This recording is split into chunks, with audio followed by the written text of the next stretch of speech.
Am I the asshole for wanting my money back?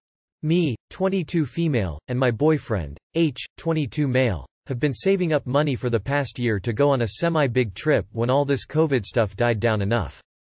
We are broke college students, so we wanted to make sure that we had enough spending money for our trip and also for rent, bills, gas money, train tickets, food, Airbnb, and to pay for the parking garage for our car's 3-day stay.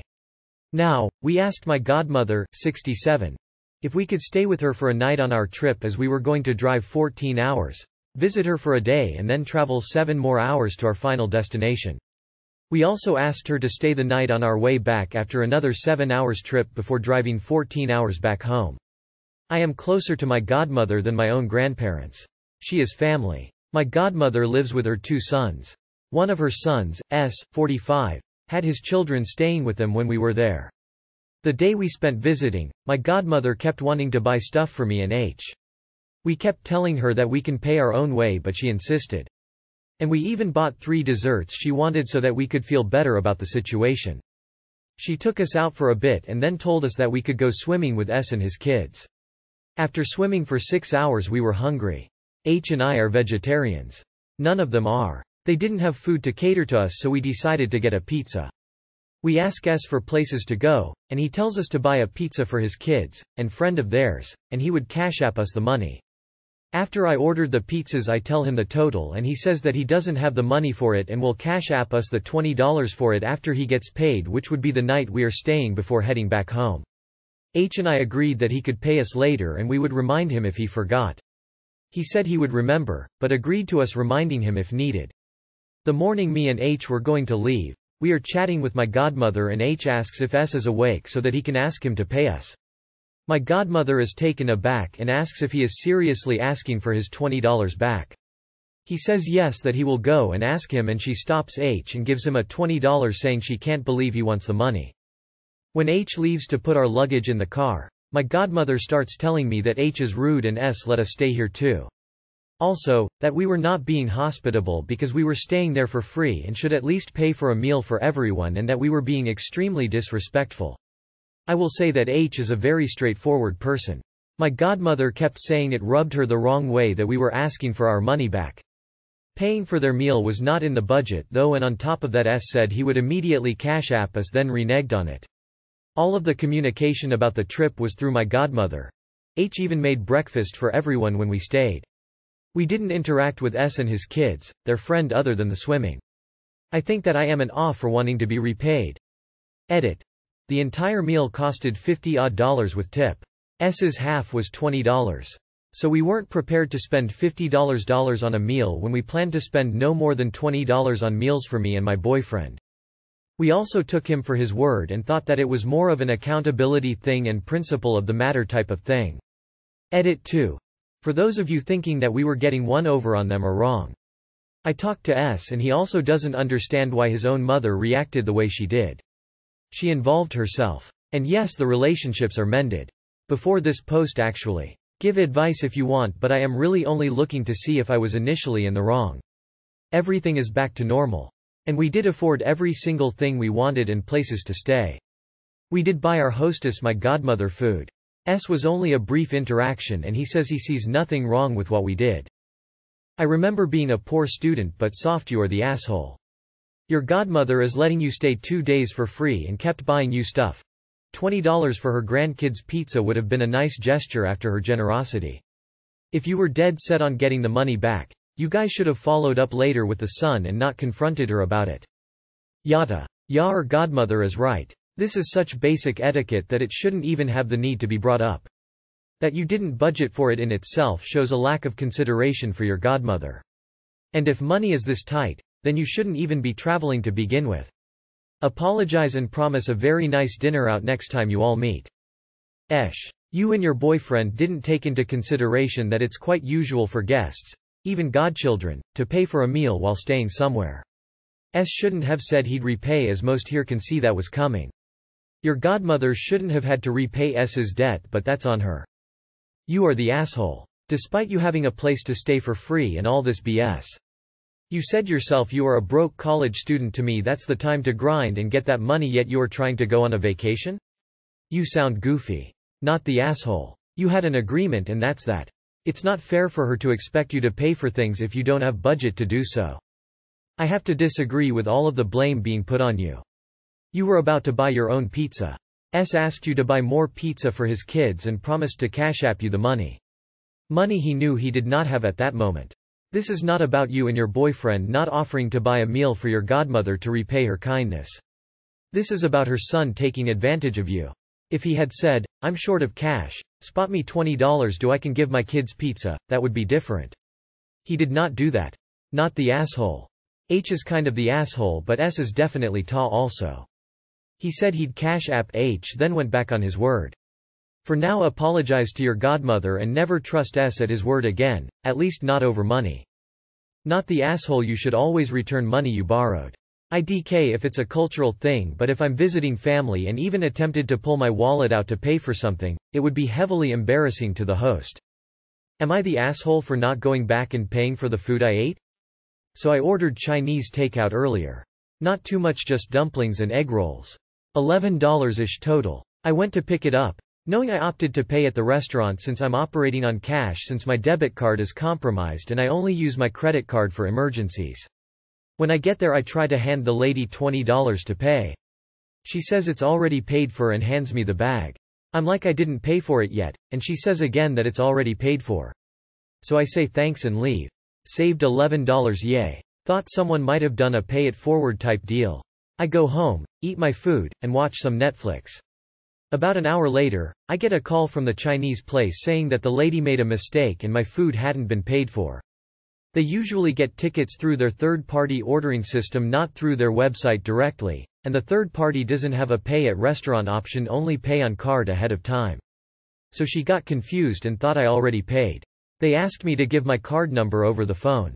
I told them truthfully that my card was compromised and I was waiting on a new one, which is why I tried to pay cash. They asked me to drive back over and pay them. I told them I felt like that wasn't my responsibility since I told her I didn't pay and I didn't want to drive 15 minutes each way, since I'm already showered and in comfy clothes, and also it had started storming outside and the roads near me are a little flooded. They said they would call the police about theft then. I told them go ahead. The shopping center they're in is owned by a family church friend and he'll show the cops the footage of me trying to hand money to the front counter lady and her waving me off. This is true, by the way. My sister worked for a different shop in that shopping center and the security cameras are managed by the center, not the businesses. Then they said something I'm pretty sure was a curse word in Chinese. Don't know how to tell the difference between Mandarin and Cantonese, and hung up. I posted the gist on a group chat I'm in and my friends are split. Some think since I already tried to pay I'm in the clear. Some think I should go back and pay tomorrow when the roads are clear, and not paying is a asshole move since all the restaurants in my area were hit hard by COVID.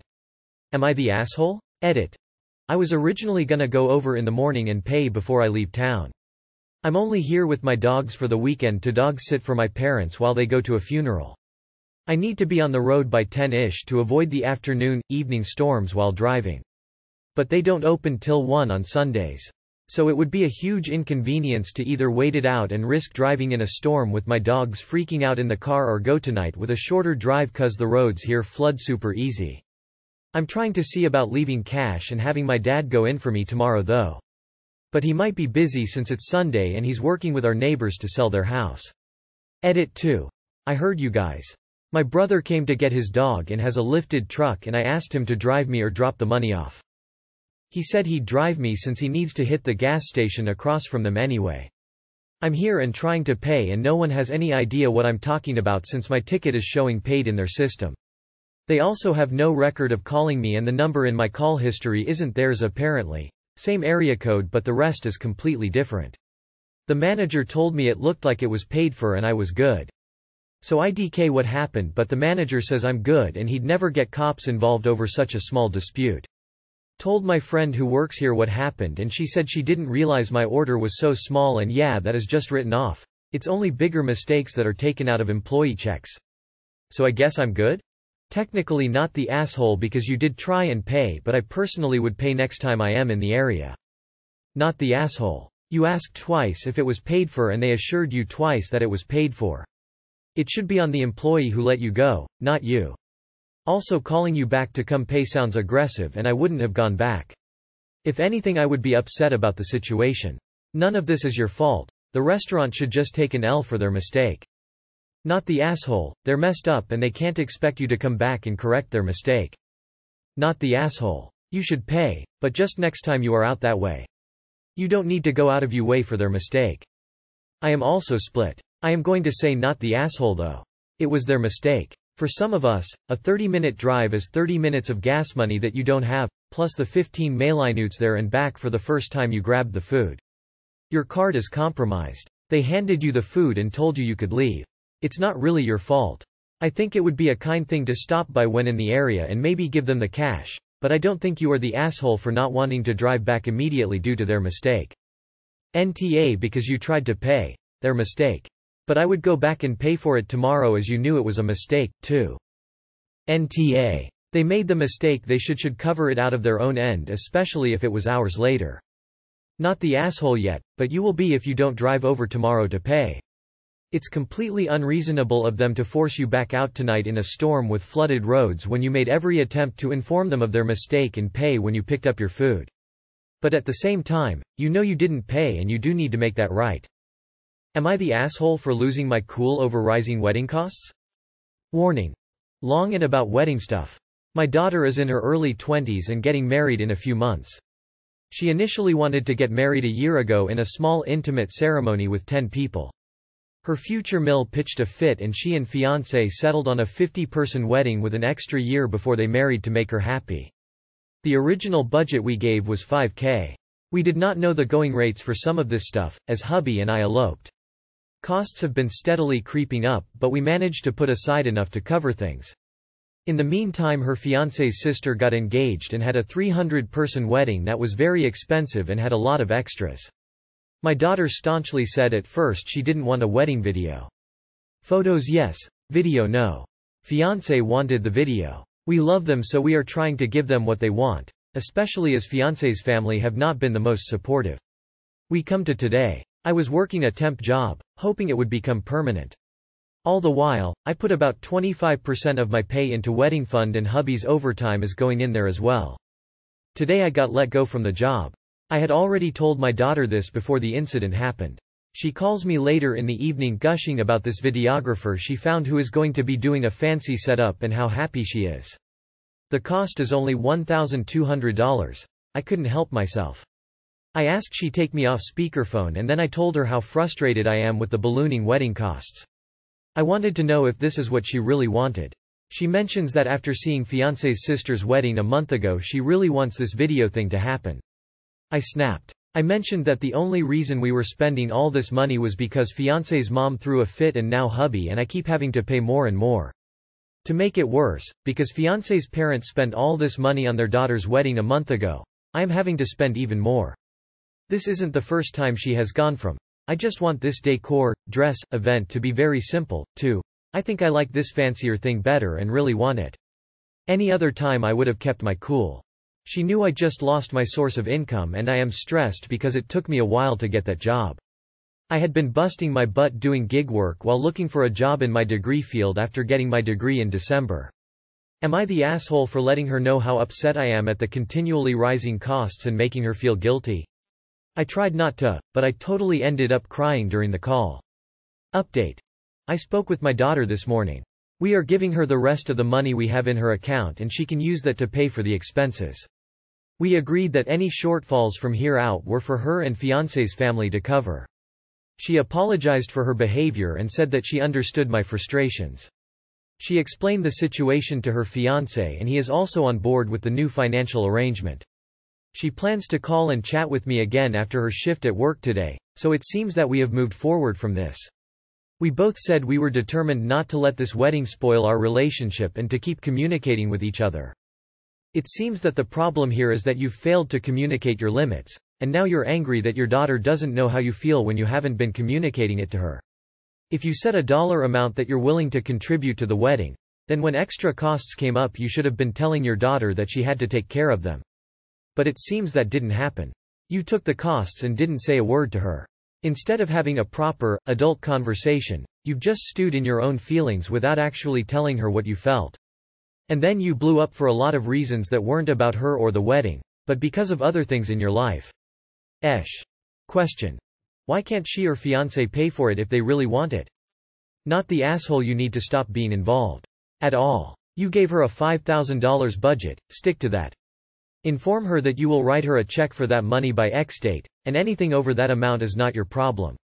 Her future mill and fiancé want this? Let them finance it. I'm going to have to say nah. It sounds like her original plan was a pandemic wedding, the size of which made sense for the time. However, the longer you plan these things, the more you learn and discover your preferences. It doesn't sound like she was intentionally being entitled. A decent videographer in my area is about $4,000, and maybe even thought she got a great deal. You were understandably overwhelmed and upset at everything going on. I think you need to sit down with your daughter and have a very honest and frank discussion about the financial aspect of this wedding. Figure out a set budget together and research money-saving alternatives to things and work together on this. Info. Why are you paying for increased cost? Tell your child your contribution is $X. They can budget around it or pay for extra cost for whatever they want added. Just tell her you're contributing X amount and expect Y invitations. If in-laws want to invite people, they can pony up the needed money. Early 20s is way too young to get married for her if this is how she's planning her wedding, by capitulating to the unreasonable parents and leeching from the reasonable ones. Not the asshole. Not the asshole. Stick to your budget. Your daughter is an adult. If she is making decisions that are outside of your budget, she can figure out how to pay for the difference or find things within her budget. You are the asshole here, and this is why you gave a budget and you have allowed your daughter to increase the budget. Because her FMIL threw a fit? Because she saw someone else's own be bigger? What did you expect? Why did you budge the first time? It should have been this is what I have, period. And now that you've lost your job, she doesn't care cause you have let her push further and further. Your daughter is in her 20s and I know you love her and want to give her the dream wedding, but you cannot do it super stressed, super angry and going through the loss of your job. No way you will enjoy this wedding. Call her and sit her down and say this is your budget. Give her the money even. Tell her you cannot add a cent more. Breathe. All the best. Am I the asshole for not babysitting and dreading having to? I'm new to this, so apologies if the format is off. So I'm a college student at university doing a nursing degree. My sister has 2 kids that are quite young and can be a handful if caught in the wrong mood. Regardless, I adore them and can't love them enough. It's quite tough for my sister as she is a SOM and her partner works full-time, so basically she does everything at home from caring for the kids, cleaning, cooking, anything and everything, so I know she can be stressed, and whenever I visit, which is multiple times a week, I do try to help where I can, and if they have events coming up I babysit. However, I am the only person they ask and this upsets me as I feel it's not fair, but I'm told I'm the only one they trust. I also know other family members have said no in quite aggressive terms, which puts them off. I dread whenever summer comes around because I know I'll be asked more frequently as I don't have classes or internships to fill my time. They have in the past even booked weekends away before even asking me first, and I feel I have no choice but to accept it as they have no one else who will do it. Not that they are bad people, they are lovely and just get excited at the thought of going away for a break. I just hate the assumption. College is very stressful lately, especially in COVID, and I'd honestly like my time to be my time. I haven't said no in 2 years because the last time I did an argument was started and I have a lot of anxiety with arguing, I really can't take it. So now I have a dilemma on my hands. They asked me to babysit last minute the other day. They hadn't wanted to ask me as I took the kids for a couple days last weekend but couldn't find anyone else, so I understood. And when they came home told me they had booked an event that was quite expensive smack dab in the middle of my internship next year. I had to say no because it would be an overnight thing as they would be in another state. I have to complete over 1,200 hours to finish the degree. There's no way I could do that as it's basically a full-time job. They said their second option was an older family member who quite frankly wouldn't be able to do it alone and asked would I go after work to help, but that's also not an option as I would get home late anyway, wouldn't be able to stay long as I'd have to go home for a meal and then straight to bed to get up at silly o'clock the next day. This news obviously upset them, but as I'm not technically employed I have no holiday days and I'm penalized for sick days as it takes away from my hours, essentially prolonging the internship and degree by having to make them up another time. But it was insisted that they had no other option other than me, and for the rest of the day they acted off with me, pointedly made comments about having to refund the night out. I ended up leaving soon after out of guilt and some anger, but I kept it to myself. Now I just feel awful about the whole thing. Am I the asshole for saying no to babysitting and dreading being their only option? Not the asshole. You have to put your life first, because nobody else will. If you don't stand your ground now and say no, you may never be able to in the future. Not the asshole. Just because it's not a paying job doesn't mean it isn't important. You're paying a lot of money and investing a lot of time for your degree, and they need to respect that. If there's still time before their trip, you mentioned next year, they can take the time to interview a sitter or something. Their kids are not your responsibility. Not the asshole. It's nice to help, but ultimately they are not your children and not your responsibility. It's really obnoxious of them to assume that you are always available and make you feel responsible for their childcare needs. Not the asshole. Why do you not see that you have a right to say no? Why do you feel guilty when they are trying to put your time above your work, let alone your own downtime? If they can't find an available babysitter they trust, then they don't go out of state. Their problem, not yours. Their responsibility is to find someone else they trust. That means them doing the work to build trust with an alternative option. They can't be bothered, and won't as long as you keep bending to them taking advantage of you. Not the asshole. They cannot conscript you into babysitting for them at the detriment to your studies. They chose to have children, and those children are not your responsibility. Not the asshole. Them making assumptions that you can take care of their children at any time while you're busy in college is ridiculous. It's completely disrespectful of your time and you need those hours. You can't put off your life because they want a fun weekend away from the children. Guilt-tripping you is also ridiculous behavior. Do not feel bad. You do so much for them already. Saying no is a perfectly acceptable answer. Not taking the no for an answer is beyond rude and gives me the vibe that they're using you. I have 3 kids and we don't have reliable childcare, so ya know what we don't do hardly at all? Plan trips or vacations or make plans that would require a sitter. Part of having kids is coming to the realization that they are solely your responsibility. You chose to have them, keep them, so there will always be the reality of not having a sitter. My husband and I get maybe a handful of date opportunities a year when we can have a family member come to stay for a bit, but we clear that with them months in advance and pay accordingly if they take off of work. Not the asshole. They are using you. You are not their free. Anytime they want babysitter, although it sounds like you have been letting them treat you as such. Tough luck on their behalf. Do not delay your internship for them to go away for the night. This is your family. Is your education, career and future really not important to them as a night away? If not, how selfish of them. If they can afford an expensive event and night away, then they can afford a professional babysitter for the event.